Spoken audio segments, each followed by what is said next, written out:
Brilliant. Look at the camera though. Ready to rumble. I recommend it. Hi, welcome to the Brilliant Podcast. Welcome back. This week, I think overall we want to talk about freedom and how we can move in a direction to create a more free society and individual. Can you tell me your moments that you felt the most free? I like big open spaces. So anywhere where there's not many people, where you're kind of left to your own devices. So when you're, say, in the outback, and I remember I went on a hike and stayed on top of this like ridge once and sort of went up there with a hammock and things, and I had to like cross the river. I had like my bag above my head and like stripped off my trousers and that, and we're like walking across this river.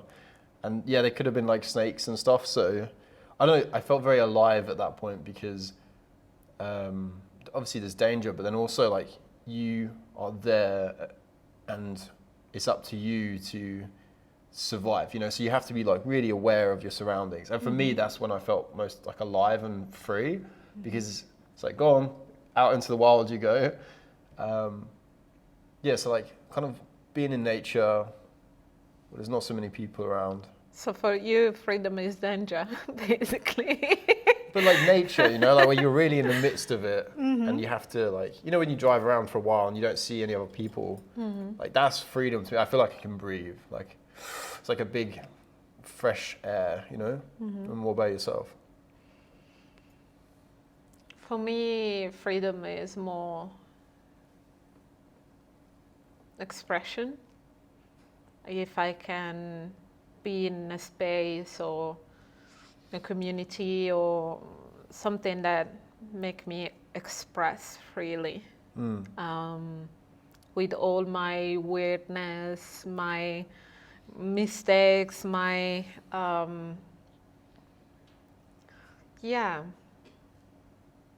allowed me to really feel and express who I am freely. Without, like, I guess when you're around, It's not even without judgment. It's more like judgment is a weird word, I think, because there is people that loves you that can judge you, you know, but they care about you in a way.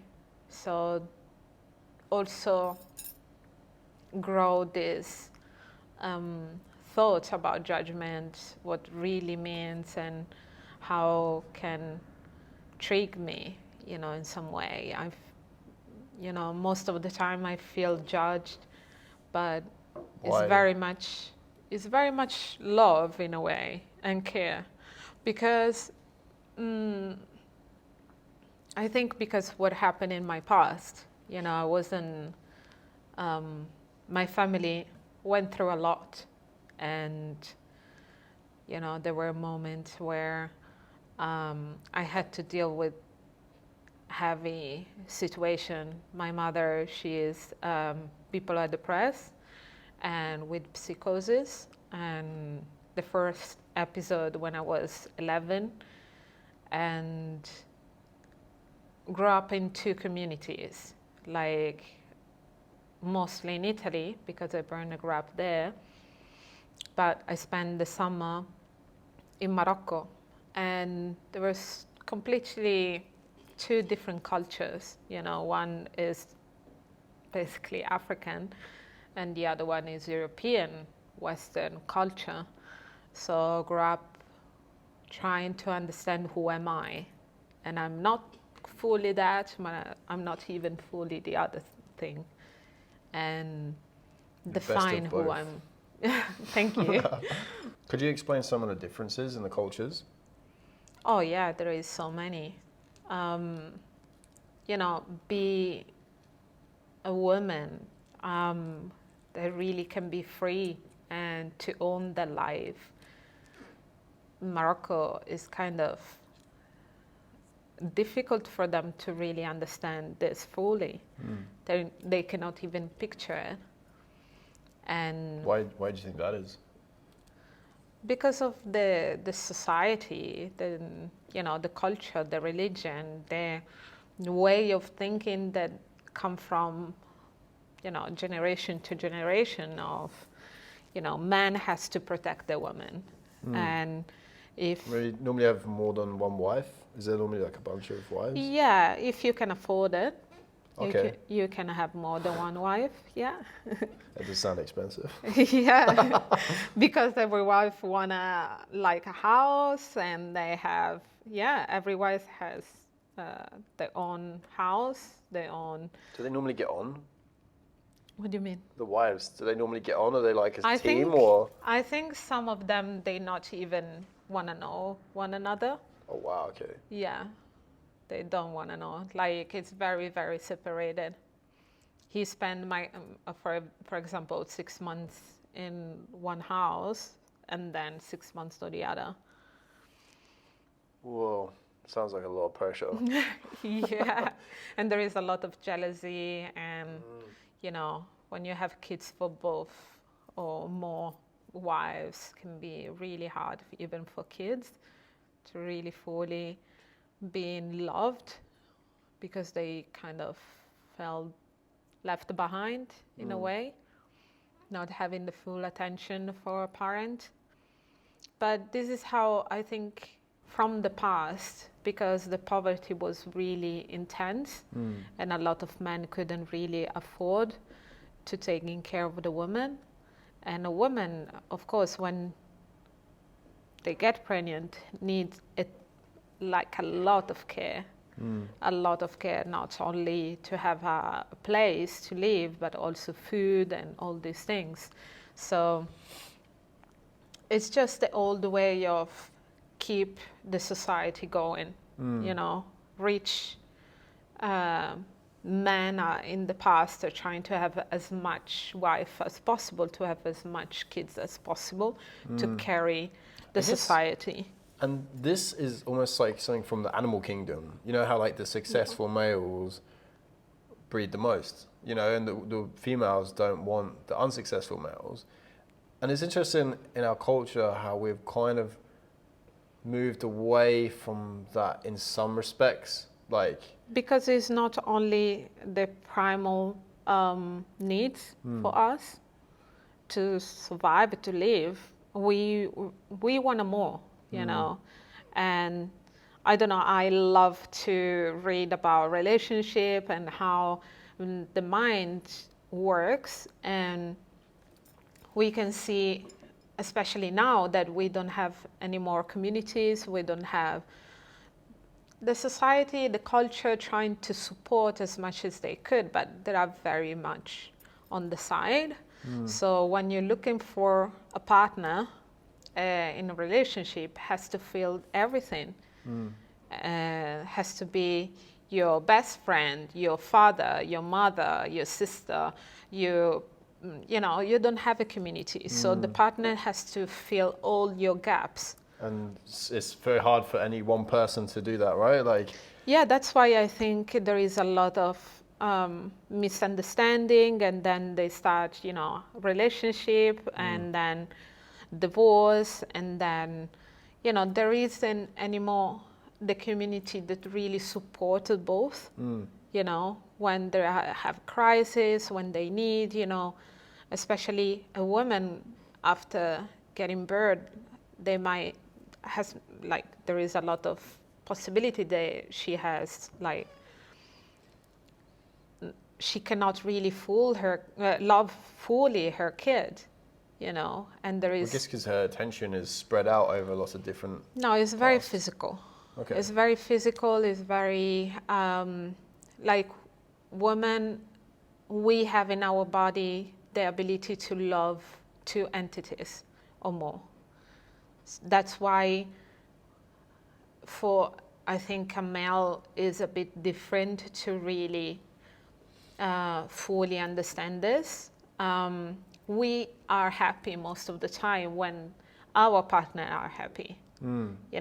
Is not, our kids are happy. So like our way of live everything, we are nothing to make the other fully live and be happy and reach whatever he or she want to. But So this I would say is similar for males as well. Like you get the traditional kind of male role is to provide for the family, and without that, when male doesn't feel it's needed to do that, I think that's where we kind of feel displaced or lost. So I would say it's similar to women. You know, like women or females want to give, you know, and they want to look after and kind of, you know, raise the family or whatever. But the men, they want to do the same thing in many respects, just a different way. You know, they want to protect with kind of the surroundings and the job and all these kind of factors, whereas women are more about the community and the people. And the emotion and the feeling and trying to make literally all the stuff the guy lacks. But that's why, you know, we find gender roles is something we don't want to talk about now, but it's been that way for so long. You know, only recently we were able to decide if we want to work or, you know, who's going to be home more for the baby or, you know, which is a shitty thing anyway, you know, because the fact that we have to choose.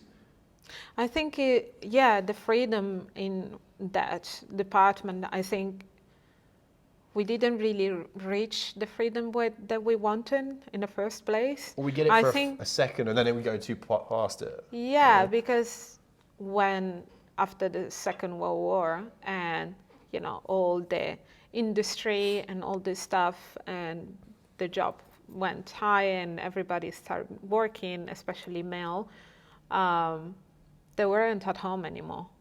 They never been at home, basically. And the woman raised the kids by herself. And I think, okay, now we are in a place where we can afford a lot of things, but the two parents are both outside the house. And I think in the past they want to reach a place where both parents are at home, to reach it, like to stay with the kids, to be able to be free and enjoy, you know, the full teaching and express, like, grow connection. your child, right? Like grow it, you know, as you're meant to do as parents.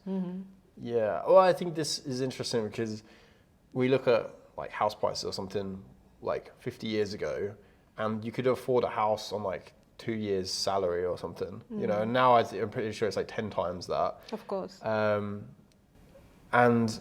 obviously now, like women with the freedom to work, and they had the choice to go to work when they're liberated, but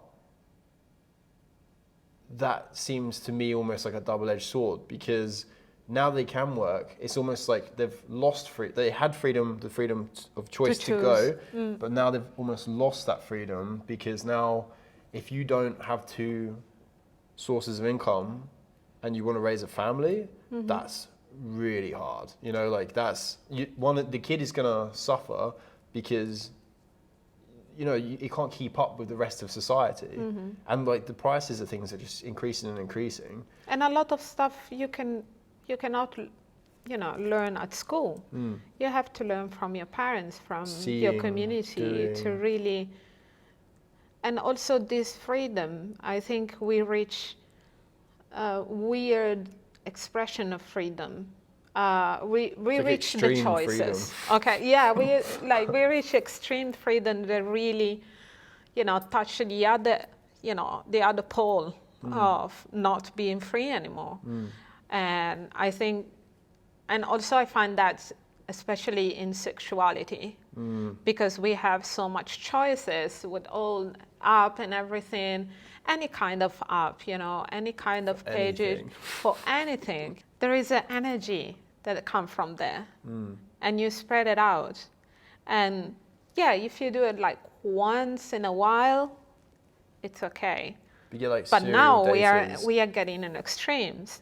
You know, everybody like at least 3-4 times a day or something. Also the criteria for people on these dates. So they're looking for someone who's this tall, who has a successful job doing this. You know, you got to be like fun to be around, like confident, good looking, you know, and I guess it goes both ways, but like there's such a criteria. People's threshold is like up here when they're here. You know, it's like they don't look at themselves and go, you know, like maybe I'm not the best. I could work on myself a little bit. You know, I could be better, and then I may attract the people I want to attract. But it's not even that. It's really open up and truly understand who is the other in front of you, instead of picturing your image all over. Oh, I see that is wearing this kind of glasses, or must be that way. No, just ask the person, would you really like this?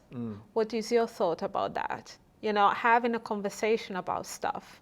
And especially in sexuality, because we have those random dates that last 1 or 2 nights, and then there is not intimacy, there is not erotism that really we crave.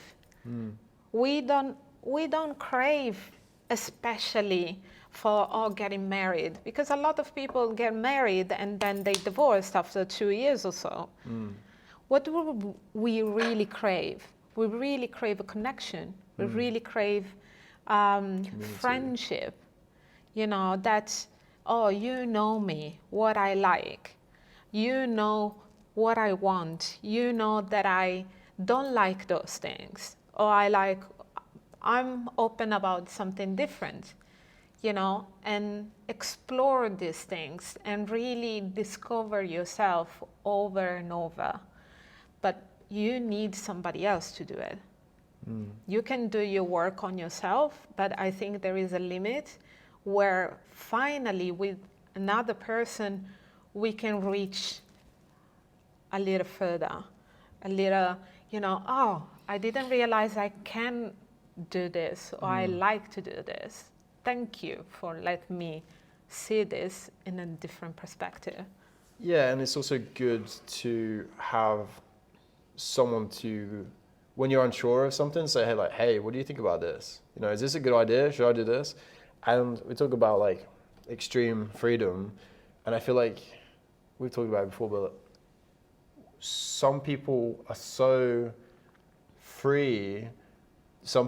Other people who are, you know, helping guide these people, like friends or family or whatever, need to put their foot down and say, hey, maybe you've overstepped the mark a bit. And I think we've lost that ability to say no to things.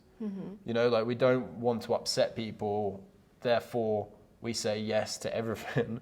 And, you know, sometimes there should be a limit where you say, like, I think guys are better at this because we joke. So we joke with each other and we say, like, if something looks a bit stupid, you don't want to tell your friends, you know, oh, your shirt looks shit or whatever. You know, like if they want to wear that shirt, cool, whatever. But if it's something that's more intense, you know, like you see your friend and they're with a girl that's clearly not good for them and they're not in a good place.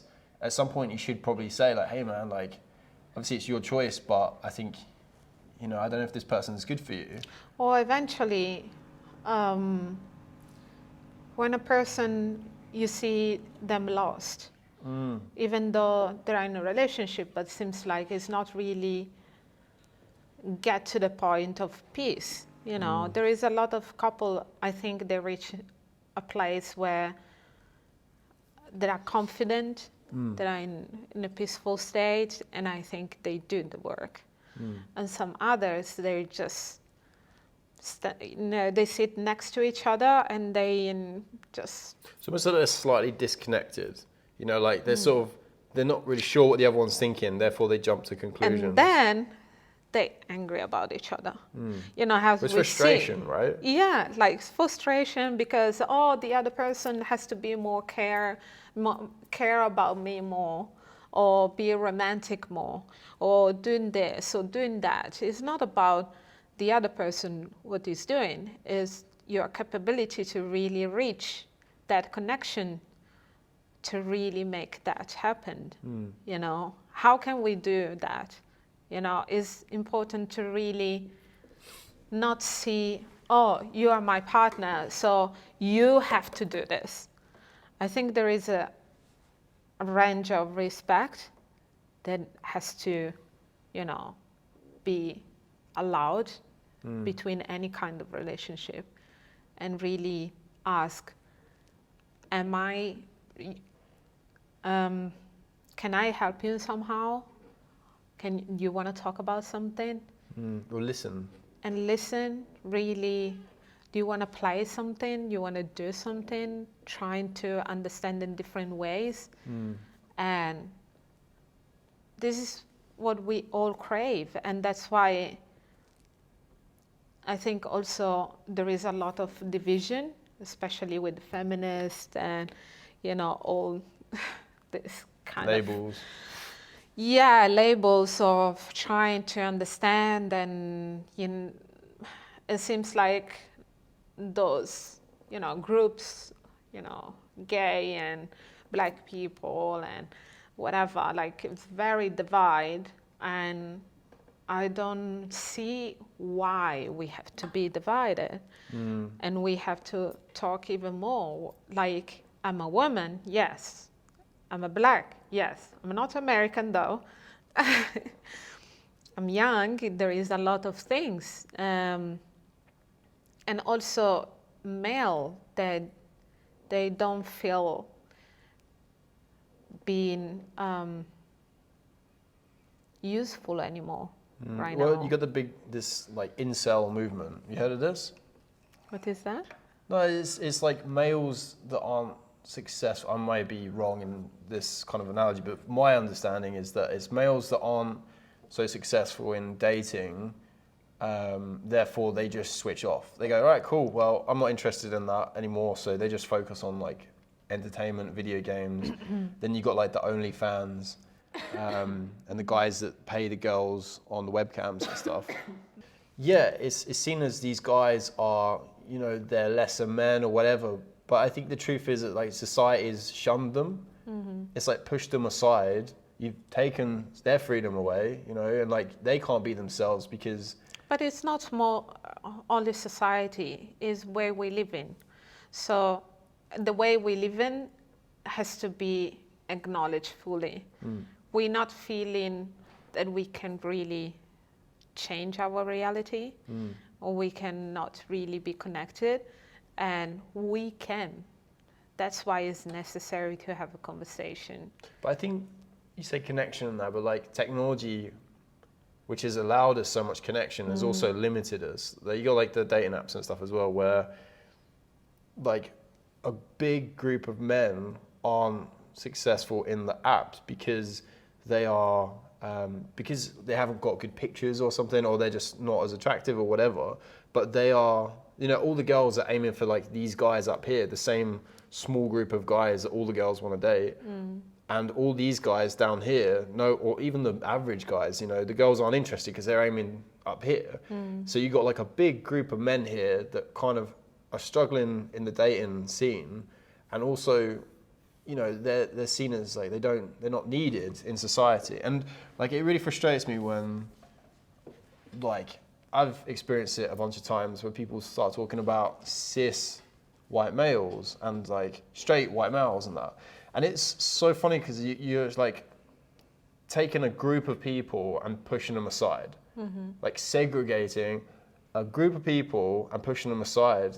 And we've experienced this in history already a bunch of times, right? Like with Martin Luther King, the black movements in the past, which almost we got over this point of like race, and now we've regressed, and now race is a topic again. It's like, I understand the past.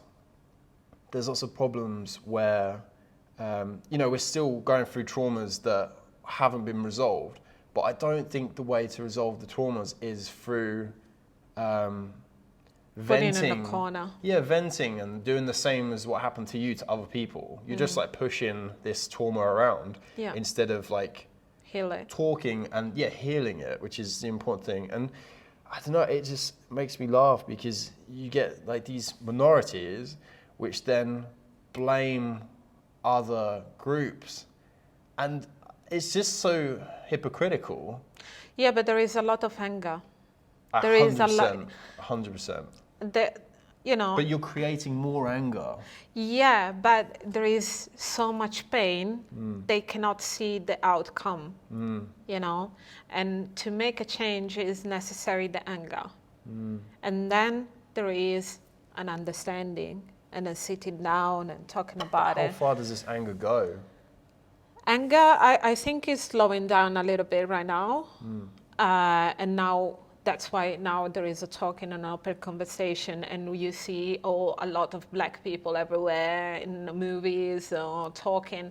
So I think they start moving something, and hopefully the message will reach where it has to be reached, because it's a process. You know, I cannot attack them fully. It's not something in me. I cannot go in the street and, you know, do what they doing, but I respect them. They've done it because you have to protest. When something's going wrong, you're trying to talk, you send them a message, emails or letter, whatever, but they don't give a shit. So the ultimative things is really step into anger and go outside and deal with things. Do you feel like this is encouraged? Do you feel like this kind of anger is encouraged? I think so. As soon as doesn't really hurt physically anybody else. But we do see violence and people getting hurt. Like you got that kid in America who went to the protest, or like the Black Lives Matter, I can't remember his name, Kyle or something, Rittenhouse, and he had a gun and he was attacked and beaten up by some, I don't even think they were black, I think they were white guys, but they were for the Black Lives Matter thing, and he ended up shooting them because of they were trying to kill him basically, so it was a defense. But then it was pushed that he was like a white supremacist and all this other stuff. It's very hard. It's not easy to control anything. Like, I cannot really answer fully this question, but it's just a process of human, human as a group. It's not human individual, it's human as a group to dealing with things. It's almost like we move forward a little, like a bit, and then we regress a tiny bit, and then we move forward a bit, and then regress a little bit. Because it's a circle. It's not linear. It's a circle. So when you want to go further, you're going to slice it in the back a little bit. And then you go further, it slices it a bit. It's like this. The history is like this. But we have to keep learning. So talk about like history and I guess how it's always repeated.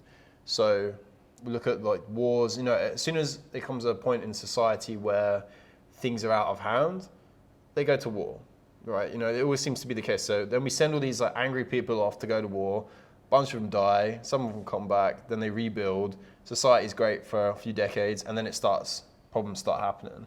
And this is like a pattern that seems to be a human way of living at the minute.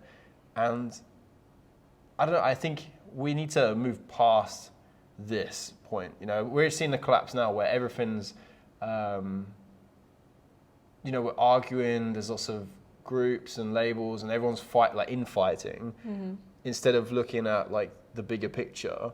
And I think this is where the internet has really helped connect people up, because like we never really talk about the internet as a technology, but like it's insane the amount of freedom we've got from the internet. Like you can see as soon as something starts happening in one country, and it starts getting traction, then everyone like supports it, if it's like good or bad or whatever. But you quite clearly see the overall view of something. If and it's scary right now because we see how much power can give you internet and how a government can steal your freedom, that kind of freedom that we have right now, like in a click. And this is what happened to Iran.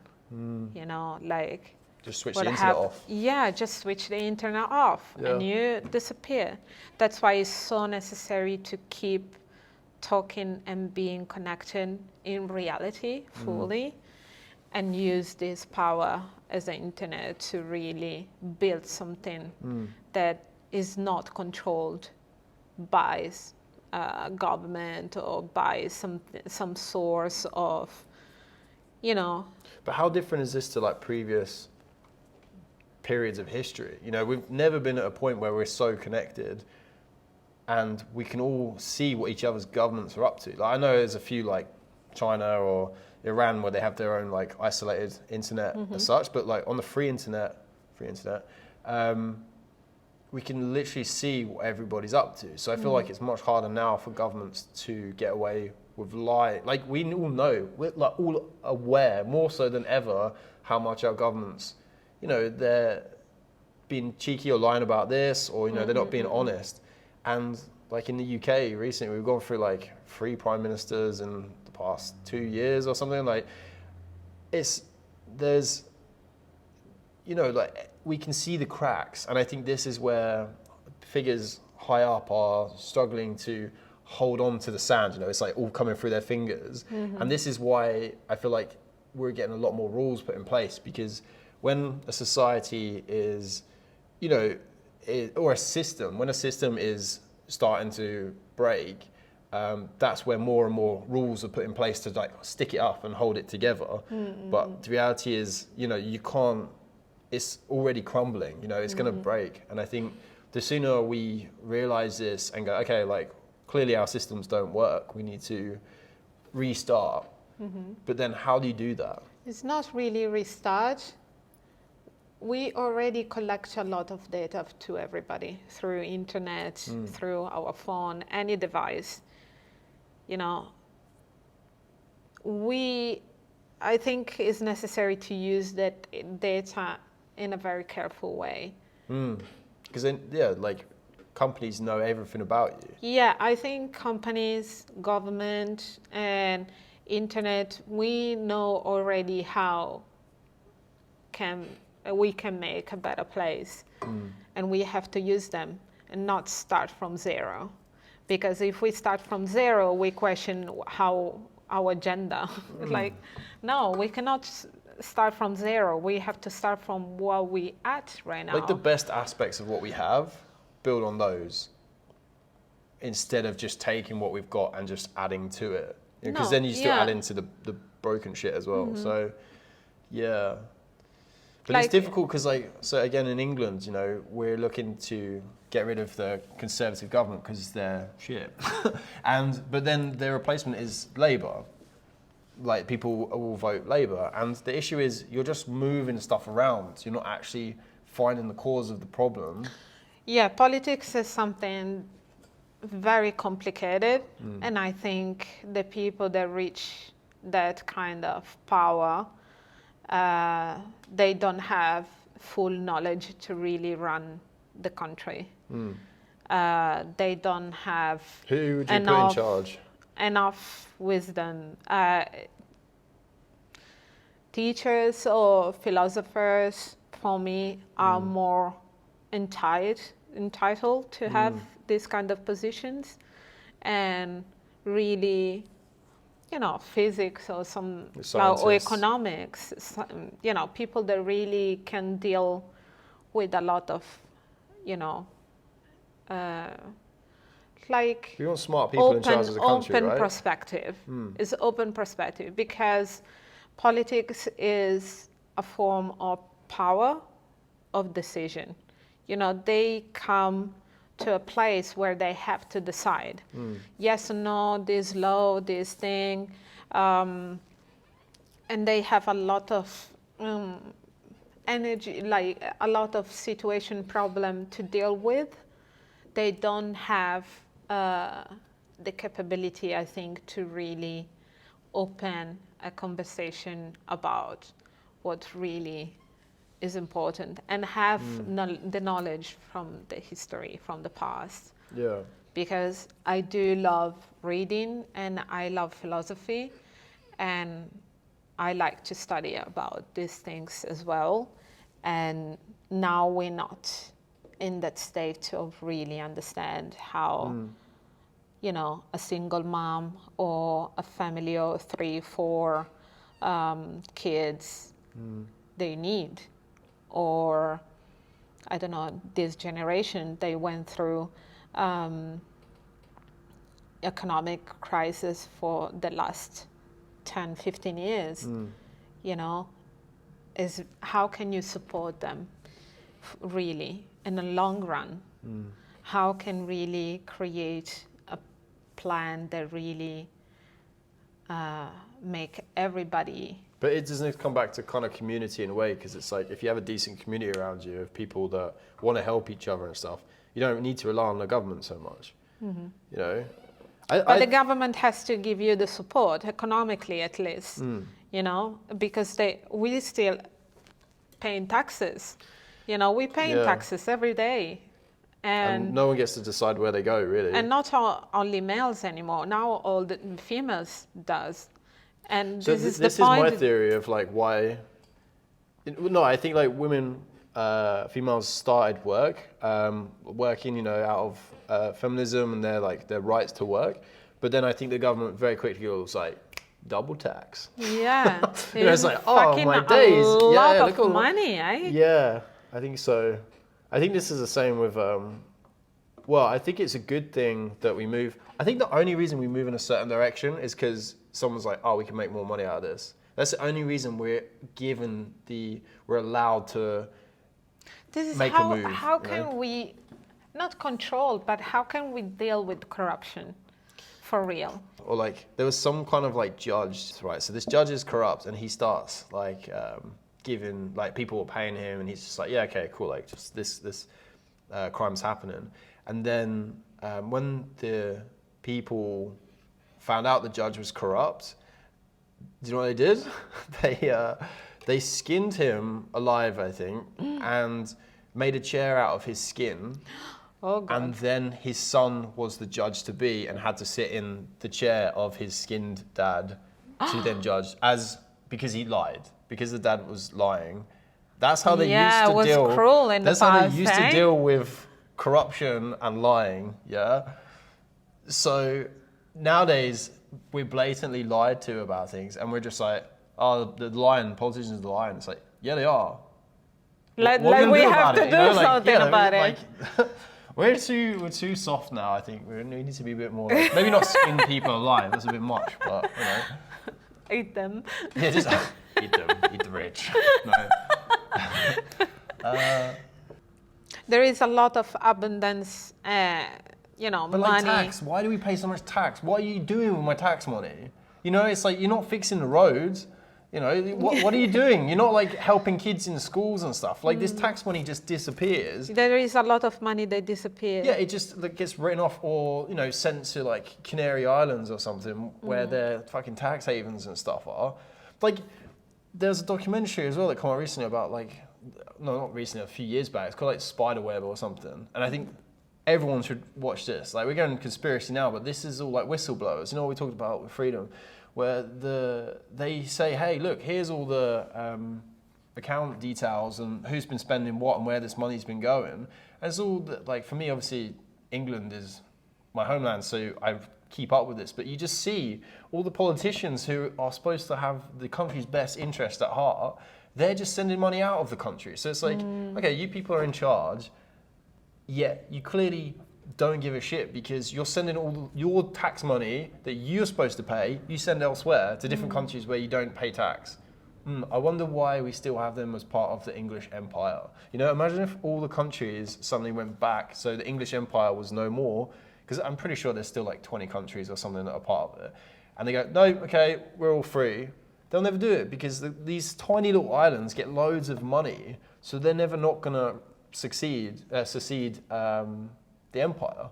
So this is what we talk about, like systems and problems, where the system is so set that there is no way around it because all the people who are involved will lose out. You know, they'll lose if someone, for some reason, like sees Jesus and they're like, okay, you know what, like I'm gonna change my ways and like and is open about the corruption, they get like, I'm pretty sure they get assassinated or just like they're just buried. So whatever they say is buried, they lose all privileges. And like, how do you fix that? You know, like, how do you fix these kind of, this sort of magnitude of problem?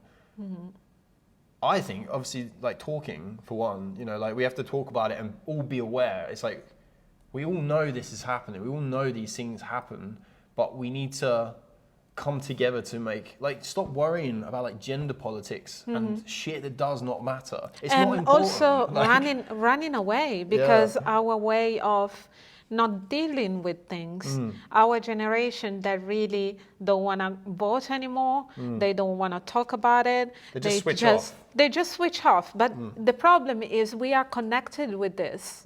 it affects you whether you want to admit it or not. Exactly. Yeah. This is why, you know, our friends, they lose their mind. You know, or they drink too much, or they take too much drugs, and then suddenly, you know, they have really serious problems. You know, I do think that some kind of psychedelic and drugs can help you If it's used in the correct way. if used in a correct place and way, and everything can help you understand different things.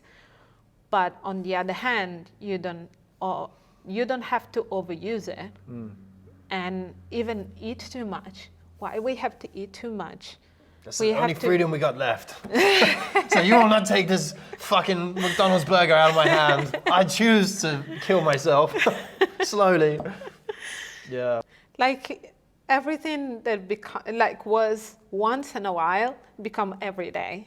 You know, like it's It's Christmas cheap. every day. It's the only thing that's cheap Yeah, why is cheap though? because it's mass produced. And why is mass produced? Because McDonald's loves us. It just wants to make sure we got a food in our belly, you know? So you explained Morocco to me, like, tell me about Italy.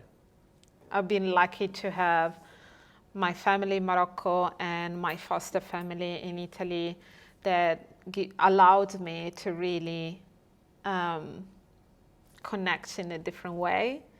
And we used to spend the summer at the beach and really, you know, eat something, just, you know, a sandwich or something, and then chill out. And really, Italian people has the ability, I think, to enjoy the silence, the nothingness. They really, I love that. I think they don't know what, they don't know how to be bored. You know, even the silence, the quietness for them is very rich. And yeah, I love the ability to enjoy every moment and really be there, you know, even though you sit down in a coffee in front of the beach or river, wherever you are, and watch the view. We love to watch the view. And even a waitress or bartender or something, they give you a question, like they ask you a question. Talk to you and Yeah, they want that tip, you know? of course. Gotta earn that tip. But with care, with care, with really. It's more fun as well, you know. If you're invested in your job, you know, and you're having fun with it, you know, time will go quicker for you as well, you know. I think that to me is an important thing with any job you do, no matter how small. Just completely immerse yourself in it, and you know, suddenly you find an interest in whatever you're doing, you know, and you can just make it better. I think the Japanese are good at this, you know, like they just refine whatever they're doing. And also we have like discussion in a bar place with everybody. Like everybody want to say them view, them way of seeing things and reality. So what do you that's think why about like people coming up to you and speaking to you randomly in the street? How do you feel about that? I love it. Yeah, me too. Like when people are just like start chatting with you, it's like, oh yeah, cool. And the old guy the other day starts talking to me about parking the motorbike somewhere, and I was like, I didn't really understand him, but I was like, yeah. You know, and it's just like you're showing like you're opening doors, right? Yeah. Yeah, and I think we need more of that. More care, more connection. Not to look at someone weird when they start talking at you, talking to you. You know, it's like, you know, maybe they got something to share. You might learn from that person. It's very, tricky. You know, when you try something different, you're in a state of weirdness. What is this? How it's moving, and then suddenly it's like normal. You know, it's the better way in a way. But coming back to freedom, for you, No, what's freedom in Italy though? You say it's like opening up and having conversations with people when you're working and being having present. a conversation, really be seen as a person, not only as a worker or as a client. Like we are like in the same level, you know. We all have hard times. We all have good times. We all have, you know, parents, friends, sisters, brothers. Well, you don't know what's happened to somebody during the day. You know, they might have had some bad news about a family member or something, and then maybe they're a bit rough with you, the way they speak or something.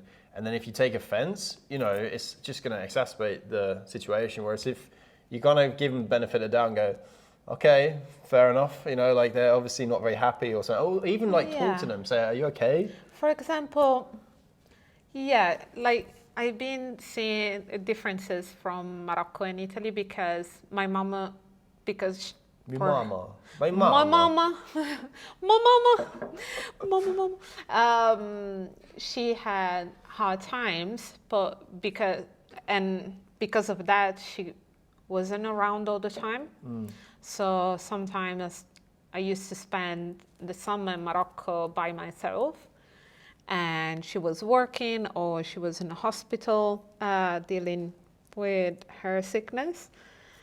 And I was too young. I couldn't really be there all the time. I tried to, but you know, I had to deal with my own things as well, and the fact that I was growing, so I was a teenager. So I remember growing up, spending summer there, and everybody was kind of in charge of me. So it was like, oh, Maria, don't do this, or do you need this, or just like the whole community become my family, you know, because my father beat my mom. They divorced after that, and I was 3 years old, and then we moved to Modena, and I grew up there mostly, and like when I was 11, she had the first cries, and then the government. Yes, you say she moved obviously to Italy with you. No. So my father was already in Italy. Okay. Because he was working, he had a company and everything, and then he came back to Morocco. He wanted to marry somebody, and he just saw her through other friends in the neighborhood. So hang on, he came back to Morocco to marry a different woman. No. Oh, okay. No, right. no. Sorry, I'm confused. I thought your dad is like. No. He wanted to marry somebody. Oh, okay, right. Somebody, and he saw my mother on the street, like I don't know, hanging out with her friends in the same neighborhood, and then he went to his family house, to ask her to marry her, but they didn't really know each other. And he was promising everything, like, oh, you're gonna be rich, Europe. And for any young woman in Morocco, Europe was like heaven, you know, the ultimatum thing to reach. So she said yes straight away, and she was 17, not 16. And they got married, they moved to Italy, and after 3-4 years, they have me. And then, they got divorced, and then, it was a bit tricky, but we're going to talk about this another time in specific. But I was trying to say that instead of kind of closing myself completely. Of course, I had to deal with a lot of stuff. I think the community around me become my family, become that mother figure, father figure in different, people when I was growing up. And I was lucky enough to have a nice community around me. So that's why I think I have a lot of hope on life, on things, and how to connect, how to see the beauty in someone else, when trying to have a conversation with you, instead of stepping, oh, this person wants something from me, or something like that, If you give, other people give, instead of taking, I think we're talking about freedom, and I think another thing that's important to educate people, especially kids, on is finance. I have never really had any teachings in finance. I never knew anything. My parents kind of pointed me in the direction of an accountant, and and they helped me set up a bank account. That's it. So from there, I've had to get loans out and do everything myself, and kind of learn the process very slowly. And I'm 32 now, and it's I'm only really now seeing why investing and where to do with your money. If you've got money, you don't just want to sit it in a bank account, And I think a topic I think is quite interesting for freedom is something like the cryptocurrencies. You got money essentially that's not connected to any government. And I think you've got to be careful with this stuff, because I don't think you go from a money that's controlled by a government to a money that's controlled by a corporation is good. I think it's a terrible idea. But the decentralized kind of cryptocurrencies, obviously Bitcoin and stuff, I think is, and I'm no financial expert at all, but the way I see it is, you can opt out of the kind of inflation and all the shit that's going on at the minute, especially. You can go, you know what, I'm going to take my money, stick it into something that over time is deflationary. I think that's right. Bitcoin, there's only ever going to be 21 million coins available. And I think, and especially in Africa, they've been finding it very useful. Yeah, and they've been able to set up farms, and it's even it's sending money around the world to, say, family members and friends, whoever needs it. But you pay a tiny fee, and you don't have to wait days or pay more for the transaction to happen quicker. But yeah, I think financial freedom and education is a big, it's going to help people. What's that book, Rich Dad, Poor Dad? You've read it a lot more than I have. But, just having someone there that says you learn how to struggle. In the book, the guy talks about, obviously his dad is, his actual biological dad is very educated and smart, but he works as a teacher. He's a teacher, yeah. Whereas his friend's dad is the businessman, he gets shit done, kind of abuses you until you say, hey, and that's enough. And then he goes, good, finally you realized, and that's kind of the lesson, hard lessons, but I think it's a good, and yeah, I think it's important. And also it's been saying that, there is a lot of, rich people that don't come from a rich, educated path. They don't have many degrees, for example, but they went through a real life. A lot of them seem to drop out, right? Yeah, they really want to deal directly because they know they have to deal with people. They know that you have to understand people and how you deal with your emotion as well, because you're gonna have hard time and you feel close, and the fear is there of my money, how can I move them, how maybe I'm not gonna reach that kind of things. But when you take a risk, and every day is a risk. Yeah. with money is necessary to reach that state. Well, you got to put your money into stuff, you know. And I always thought this about like cameras and things for work, because it's like, yeah, it's a big lump of cash to put up front, but as long as you've done your research, you can get back from certain camera purchases and stuff, you know, a lot more money than you've actually paid in. Like in the short term, it's a big chunk of cash to part with, but then long run wise, you earn more each shoot, so it kind of, you get it back quicker. But it's like the tool, right? Like a workman needs tools to do a job, you know. And if you pay initially, you know, like maybe get a loan out or something to help you. But you have to understand where your money want to, like where your attention and money goes, it's where gonna flourish and grow.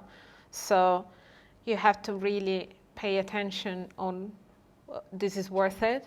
This is gonna, you know, create something, and I see the potential. So I'm gonna, you know, Also, put like, everything in especially there. when you're young, like take a few risks with stuff, because it's like if it doesn't work out, you learn. Yeah. Right? And I think this gets harder the more like you have kids or your family Because or a the school house. teach you when to not do mistakes. This is the thing, but in reality, we do everyday mistakes. Every day, and we learn from that. You learn best from your biggest fuck ups, right? Like I've messed up on shoots before, and you're like, oh my days, I'm gonna get fired for this, and then it's been okay, you know, you've dealt with it, you know, you spoke to the guy, but you will never forget that lesson. Yeah. That lesson is like burned into the back of your skull. You're just like, okay, I'll never make that mistake again, you know? And yeah, I don't know, I think you gotta have a bit of risk in life as well. Otherwise, it's kind of just boring, you know? It's just like, if there's no adventure, if you're not trying something new, I don't know, it just, like, to me, it's not really living. Not to say that you have to be risky with everything, you know, like sometimes, you know, assess it, see if it's worth your time. Like, But if you want to expand, you want to grow even more, you have to risk that state of stillness or that state of, you know, not moving at all. yeah, but it's interesting, we're talking about school and education and kind of like, I haven't been to school for a long time. Like, I don't know how things are now, but I remember back in the day, it was kind of just very structured. You know, you go to this lesson, do this for a while, and then every so often you have an exam, see where you are, and then you get graded, put into a different class, like comparing how well you did in the exam. And then it just kind of goes like this for a while. And I don't know, I think for me, art uni was good because it kind of, they said, right, this is the task, go away, you got like 2 to 3 months to go make something, and you're just given a lot of freedom, you know, like so much freedom, where it was almost like you wanted a few more rules and more things to you know, to make things a bit more straightforward, because it's just like, okay, like be free, you're into the world, it's like, okay, well, fuck, where do I go, you know? And I think so for me, I almost found it was like too much freedom in that respect, but I think schools should, you know, like I think I was reading about like Swedish kids where they do like forest school or something, and they changed their whole school system because I think they were failing, they weren't doing so good, so they changed the whole school system to be a lot more you know, you try things and you do stuff. It was like, I think it's less exams, but then the kids, how well they were doing, like improved drastically. It was like a big increase. So I think, I don't know. I think education is something we really need to look at. Because we are not only in our mind.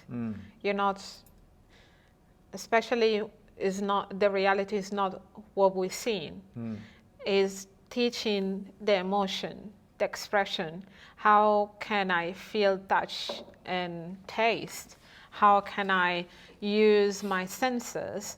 How can I listen to somebody's voice, how it's changing, to really understand and really deal with that problem and that situation in a better way.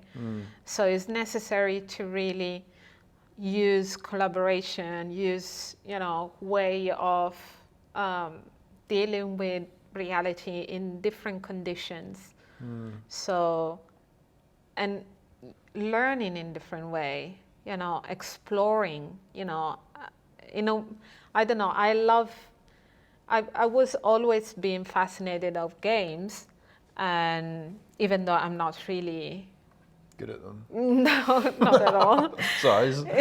Yeah, but I'm fascinated because I think through a game you can engage anybody. Through a game you can teach your kid or kids or even teenager to really be engaged in them life and them feeling and But what the like collective. aspects, particularly of games, help explore that? Do you think? I think the ability to really see, there is some games that have different characters, different expression or different magic power, ability, or, really understand and be curious about what you have around. Because, when you have a conversation with somebody else, it's really necessary to understand that the other person is completely different other person. How can you explore somebody else emotion, mind in a way that really creates something, Did you ever question this? Like there is an ability to really step with somebody else's abilities. It's not only because it's working in a certain way or whatever, but really go deep and find some connection, some understanding, and then use our power together to, create and deal with pain or problem. Well, I think like some video games, you get like different characters. Like you're like a team, right? And someone's like a wizard, someone's some kind of like dwarf fighting thing, or like or then you get like the barbarian and stuff. But like you work together as a team, and each one has an ability that's helpful in certain situations. So you go into a dungeon and you're just like, all right, we need someone who's got fire abilities to kill this enemy or whatever. So you have to work together, And I think, that, is definitely something. And use that eventually in history. You can play in that, play together in a different period of time. And and really understand. Yeah. I think this is where virtual reality is going to be cool because, like you say, you go into that whole scene situation, you can see what it was like. Imagine like being in. You remember what's the Trojan horse? Was it the Greeks? Probably. Yeah, where they go in the wooden horse, which was a gift, and it goes through the gates, and then there's a bunch of soldiers in there, and then they come out and like they kill everybody. Okay, maybe that's a bad example, but at least you could experience that kind of part of history. For me, where would you go? I would love to have the ability to chat with the gods, from the Greeks area, and all that myth about, the god of war, the god of love, the god of, beauty, and all these kind of things. And there is so many stories and so beautiful. Even animals that are like part human, part human and animal. So you can talk with them. You have like kind of understanding and knowledge through them as well, through plants, something that really is alive and have the ability to use them in reality. I think when you have that understanding, then you can create your abundance. You can create your infinite, reality or connection and creativity and dealing with mistakes and difficulties in such an easy way, I don't know if you understand this. Somewhat, yeah. I think creates a different kind of pathway in your brain that is much easier for you to, deal with remember life. stuff as well, because you find like messages in these old stories, which are told down in history, and it's like there is meaning in each one of these stories Exactly. where you come away from it and you've learned something. And I feel like this was kind of, in many ways, films were supposed to have these kind of messages, and like you finish a film and you're just like still thinking about the message and what it was about, really, or like the deeper meaning. Like maybe it's not so obvious straight away. Yeah, and also I think we slowly leave this power away, that our brain and our subconscious absorb any kind of message. For example, if you tell me as a joke something about how I look, and I don't like it, but was a joke, like the next day I will pissed off because I'm still, my brain is my body feels that as an insult in a way, but it wasn't. And it's kind of in the movie or all these advertising that we being stimulated by, that we think they don't affect us, but it does. Yeah, whether we like aware of it or not. Yeah. Yeah. I think they have a lot of power. That's why. Well, it's like anything you look at, is into your brain, Yes. like, and I'm terrible for it. Like first thing in the morning, you wake up and like I sort of check my phone or like stocks or whatever, and then I'm just like, okay, but I am aware that I do it. So I go like, oh, fuck, okay, I've looked at this shit. I sometimes do it because I know it wakes me up. So I look at it and it's like my brain suddenly wakes up quicker. So it's like cheating, I think. But also, it's not good. But it's not good because it's like I'm getting these images in my head, and then that's why it's like I have to be careful what stuff I look at. But then I think to myself, I really should exercise, or I should do yoga or something to like wake up properly. Wake up. I can't meditate straight away because I'll just fall back asleep. But like wake up, do some yoga, do some stretches, and then maybe go for a run if I'm up early enough. But yeah, just that way I'm starting right with, like there's no stimulation straight away. It like gives my brain time to like find its own direction for the day. But as a movie, and I think now there is a lot of pressure in different ways to create a good movie. They fall off or creating a good movie. They have like a lot of money, or this is the best movie, blah, blah, blah. And then shit, literally. Like, why? Why you... Well, I guess it's there is a lot of trying to send a kind of message, but trying to be cool, but they don't really take responsibility of who is watching for real. I don't like those movies about people staying on the phone. I already live in this reality. How can you show me a movie that really inspires me to not be in my phone or eventually? Yeah. Well, this is like very present because I think a lot of films coming out now which are talking about like current day, you see a lot of people vaping or like they're on their phone all the time. And I don't know, it feels very much like you're constantly exposed to like people and their traumas around you. It's like, dude, I just want to go to the cinema and like watch a film. Like you say, be inspired by something. So show me something good that, I don't know. I feel like it's a difficult time at the minute because you want to show people are represented and you want to make films, but like you don't want to just show the negative of... The negative sides of the reality, because I think we are not different from people that in the past create beautiful stuff.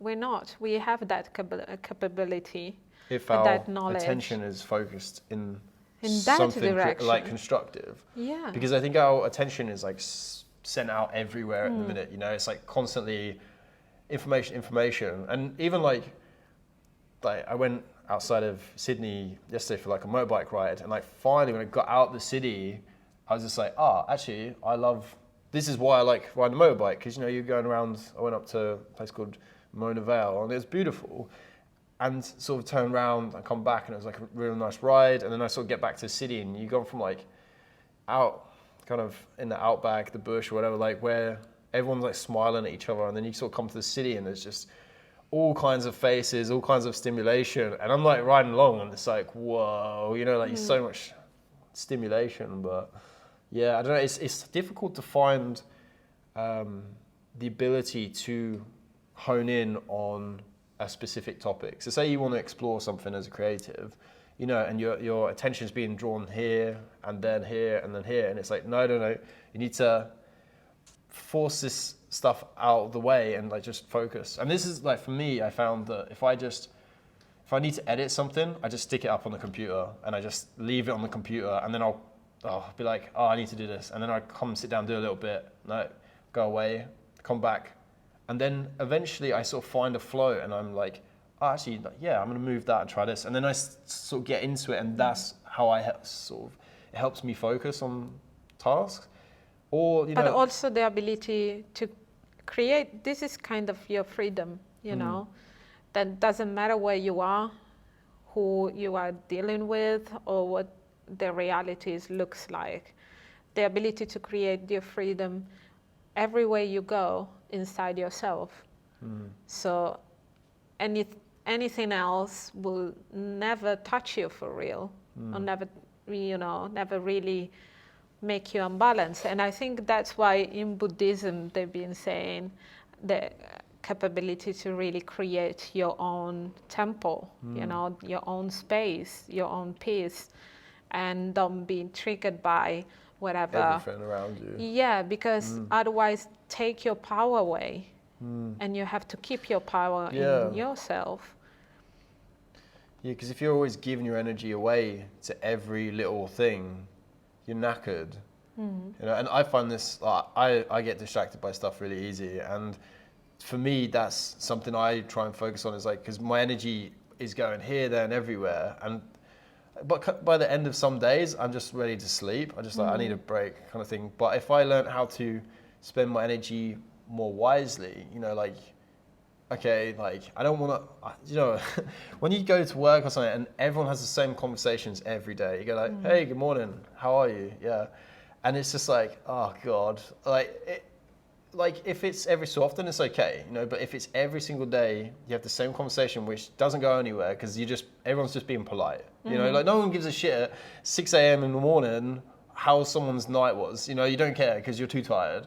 So you need to, but I need to focus the energy, and then when everyone's kind of in a good place and awake, that's when you want to explore topics a bit more, and, you know, find something you're interested in. And As long as you're being real with yourself all the time, no matter which time it is or whatever, and also listen if you want to share or not, you know.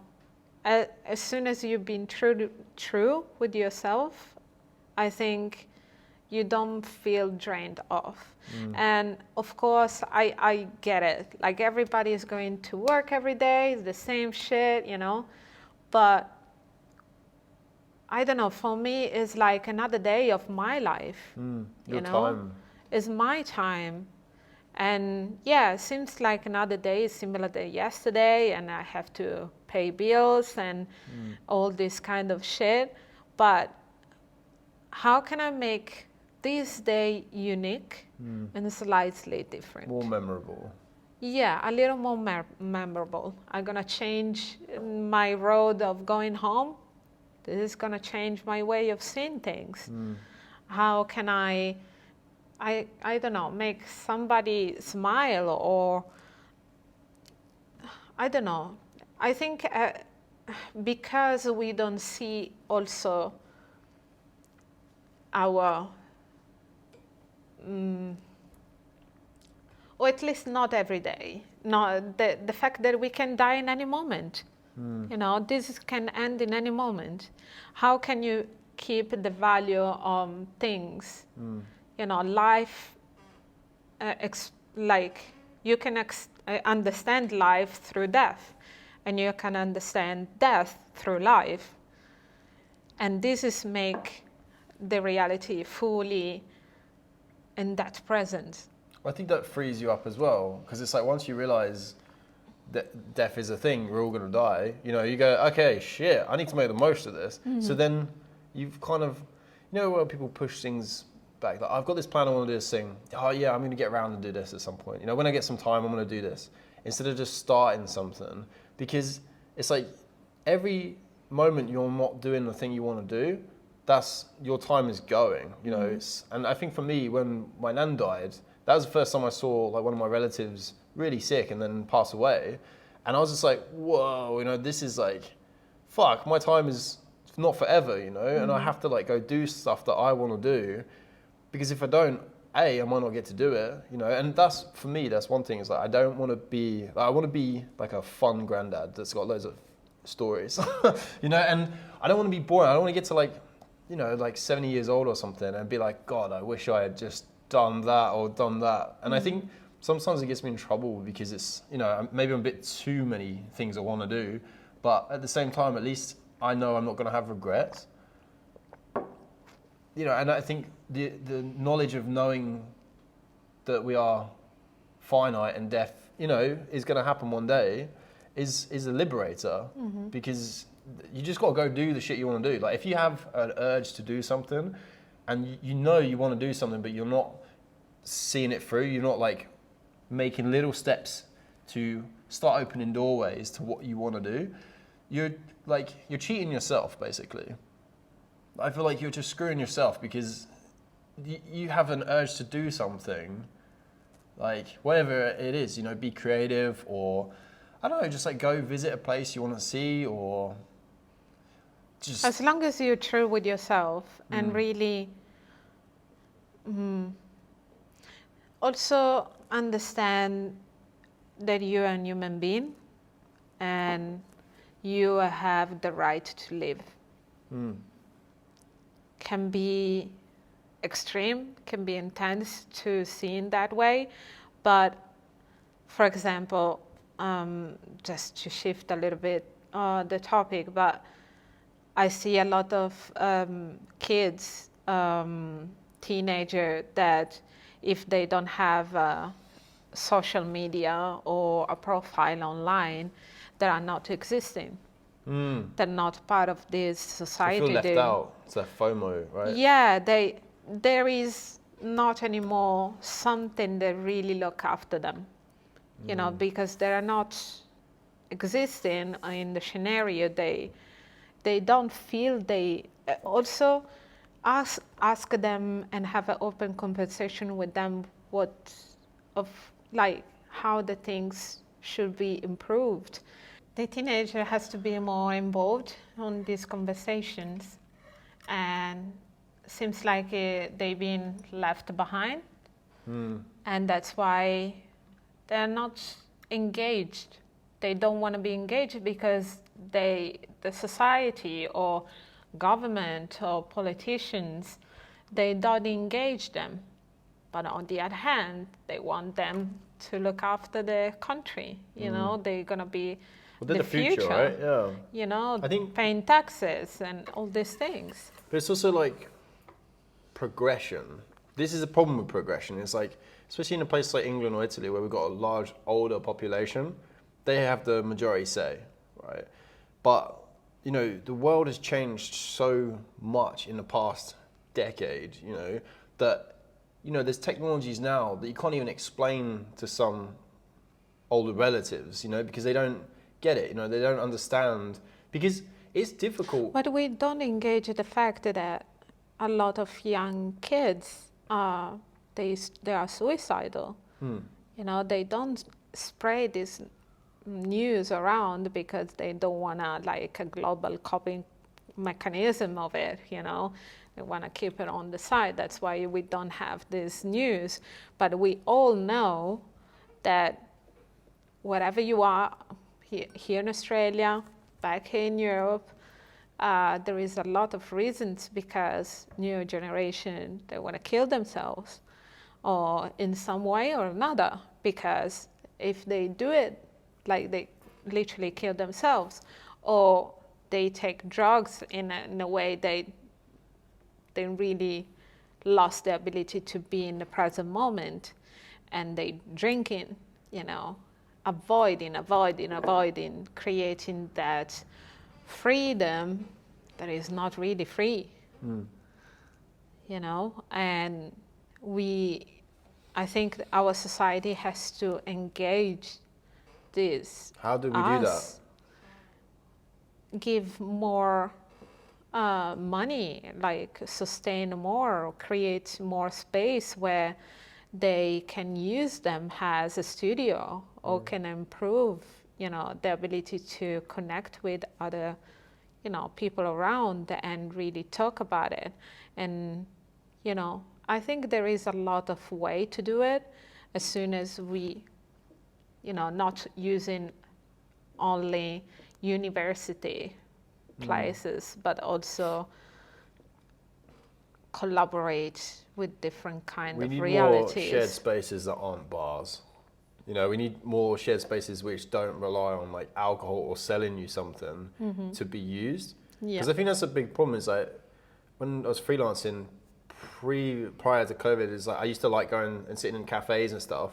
But then it got to like a weird point where I didn't want to go sit in cafes and do work and stuff because it felt like, I don't know, you almost felt like you had to keep buying stuff or like get out. And then I guess now we have more like shared workspaces, which are good, but then you still have to pay, you know, and it's expensive, you know, especially if you're like starting out in your like career in art or whatever, you know, like. Support a small community, like small companies, small businesses where, you know, new generation just trying to, you know, hold money or be independent or create something that really is good for the community and is being shut off. And especially after the pandemic with a lot of problem, now I see big governments, big companies, because they lost during the pandemic a lot of money, they trying to charge the double of their cost, you know, because they have to in somehow move on. But we cannot be trapped in a condition where I have to use you for something that happened to all of us, you know, the pandemic and also the restrictions they've been giving us. Well, that's freedom lost there, right? Because it's like restrictions that have been put in place that, you know, even like when you go to a cashier, like a supermarket, you know, you pay at the cashier point and they have the screens still in front of it, you know, and it's like, I don't know, it's more isolating. Like you feel less inclined to speak to the person behind it because, you know, you're talking through a piece of plastic and it doesn't do anything. You know, like COVID can fucking travel everywhere. So I don't know. I think it's, we've got to be very careful with these kind of restrictions and how we, you know, respond to them. Because if we just keep accepting, but these restrictions, they've been forcing on us, you know, and then we have to pay for something that wasn't being forced on us.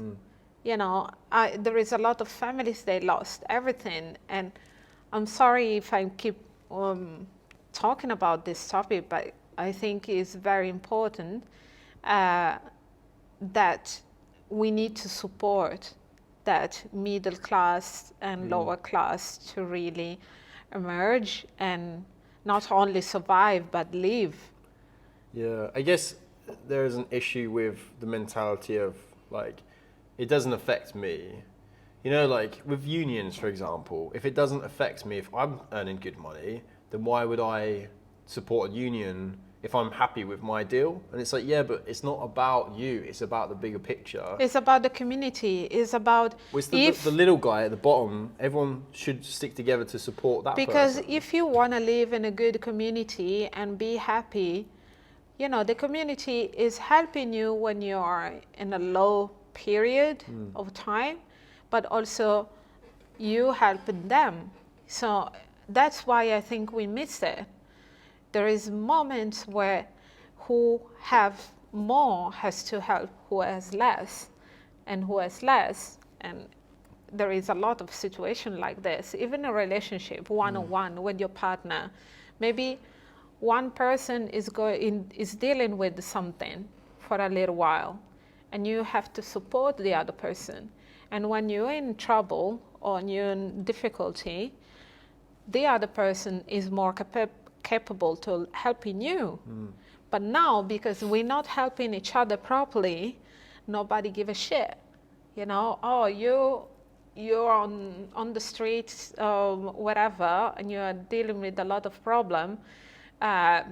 Is your choice? No, it's not. It's if you really understand how the system is working fully.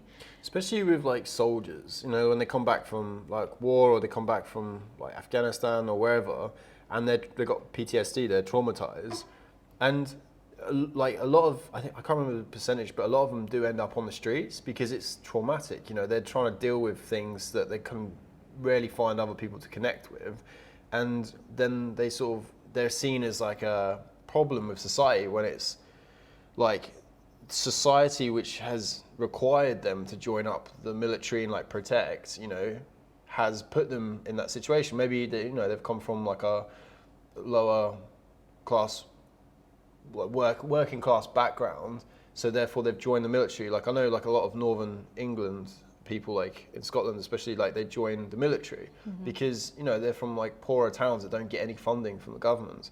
So they join the military out of kind of necessity, and then they go away, get traumatized, or, you know, injuries or whatever happen, come back, and then they're just like chucked to the side, you know. And I don't know, I think we really need to look at ourselves and how we kind of point fingers at other people, because, you know, it's easy to go like, yeah, that person's got they're spending all their money on cigarettes and alcohol and stuff, but it's like, yeah, but like, If you really understand, this is the very small problem in his situation. it's not even a problem. It's like for that person, they see that as their only escape. They see that as the only, like smoking a cigarette or something is like, oh God, a moment of fucking bliss compared to like, again, if I can't relate because I've not been through anything like that, but I assume, you know, like traumatic experiences. And I don't know, we need to, why are we pointing at other people? You know, why are we saying that guy's bad or that girl's, you know, she's dressed like that, she's a bad person or whatever? And it's like, no, like when you're pointing, there's a reason. You're projecting your own view on other people, right? Like there's something in you that's triggered by something you've seen. And that's why you've, like, if you notice yourself doing this, stop and like think to yourself, why does that annoy me? Like, what do I feel about that? Like, because there is something that really connects with that. You know, you might feel guilty, you might feel shame, and because you repress it too much, you this get is angry. how, this is how really show off, and you cannot hold it. You're so angry, so pissed off, and everything. For example, this is, I think school has to learn the ability to deal with bullies, you know, deal with kids with difficulties that they don't know how to deal with them anger. And instead of, you know, okay, you did this, go home. No, you have to keep them in school double the time. Then they will learn how to deal with that anger. Yeah, like a kid and that not misbehaves. let them outside and Get out of the classroom. make more problem on top of the other problems. They cannot learn from outside. The teachers and, you know, the school system had to really hold on of, especially hold on of this kind of kids and really taking care of them. And maybe we're gonna have maybe the ability to deal properly with our society in a better way, you know, and like healthy society, you know, can really, you can see a good society when it's healthy, when can deal with people with difficulties, you know, can be physical, mental, be in a jail and all these things. Like the Netherlands, I'm pretty sure the prison system in the Netherlands isn't like, oh my God, I learned a word the other day, I can't remember what it's called, but it's essentially, it's a prison where they can see you from every angle, right? And it's horrendous. Imagine that, like no privacy whatsoever. Like you're at any time in this circular prison, you're being watched. Oh God. So that's one side of the spectrum, right? And then you go to the other side, which is what I'm saying about the Netherlands, where they give you like a nice place to live. You know, they give you help, and they don't treat you like a prisoner. They treat you like someone that needs help. Mm-hmm. And it's like, I know people do bad things, and you know, I'm not sticking up for them, but we do need to question why they do bad things. Like people with like autism spectrum kind of issues, a lot of them aren't understood in society because they react differently to most people. So instead of seeing why they react, and like I bring this up because there's a high likelihood that they end up in prisons. You know, like a lot of people in prison have spectrum disorders, whatever, because they're not understood, and therefore they get frustrated and angry, and then their outlet is that maybe they've just lost their temper, hit somebody, or something's happened, and then they're given a criminal record and like cast aside, and it's like, that's not how we fix things. So we talk about diversity, but we talk about diversity and like sort of skin color and everything like this, but then mental health is diverse as hell, and it's one of these things you can't see. You know, so it's like you can't see if someone has some kind of mental, not disorder, but you know, like they have trouble with the current way we're supposed to live. Yeah. And I think it's important for people to pay attention to see that, because, you know, it's only once you spot, you know, be aware. Like I feel like to me it's quite personal because of my mom and my brother, and like, I don't know, I see it very clearly in people when I meet them. It's like, okay, right, I've spotted some kind of trait, you know, like maybe you can't look me in the eyes or something. And I sort of see there's a reason, you know, we need to understand each other. For example, I have a friend here, and she told me her story, and because I have a similar story with my mom in Italy, and thank God we were in Italy at the time, because not many countries can deal with mental health properly. And in Italy, basically, she was in her state, so it's basically a blackout, and she wasn't aware of what she was doing, and she couldn't be in fully control with her body and everything. So basically, kick somebody, be violent with somebody in a supermarket, in a coffee shop, doesn't matter. And then the first thing they do is they send you a record, and you have to go to the court. And then in the middle time, because this is very slow with the law and everything, in the middle time, she was, in the same day, the police bring her and put in the psychiatric department in the hospital. And she has to stay there. And as soon as she get there, she been, you know, put so many medication and everything that she can't really move herself.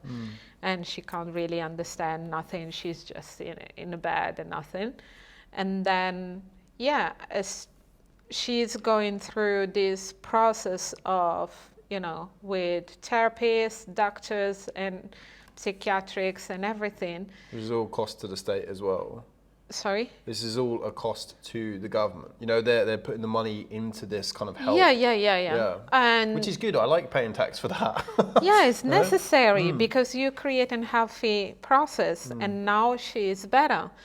But of course, she needs that moment. And I'm saying that when she was there, she spent, like, depends on each time how much she needed, but almost like a couple of months or something. And Wow. then she come back to reality and everyday life with still, you know, with support of the therapist and everything. But here in Australia, it's not this way. So basically, if somebody do something on the street and has some mental problem, they go to the jail and they spend one night in a jail and they being released. It's not the aftercare. There is no aftercare.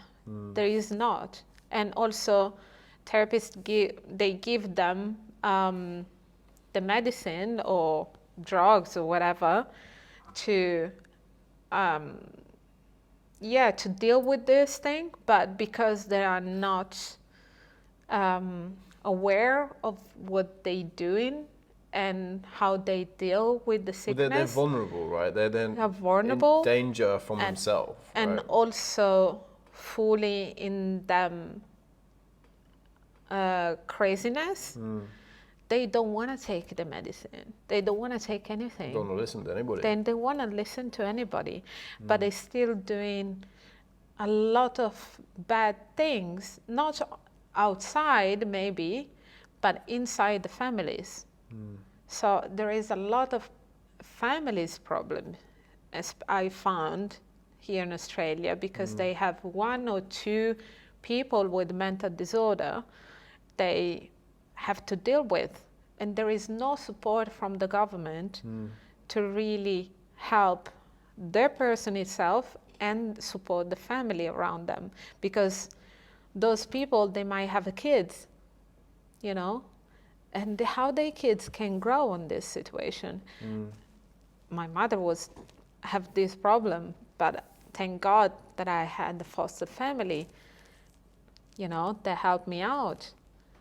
I don't know how many kids out there that really can understand, they can have a better situation, have better reality, and not see everything is dark because somebody else's difficulty, your parent difficulty of not really deal with them problem properly.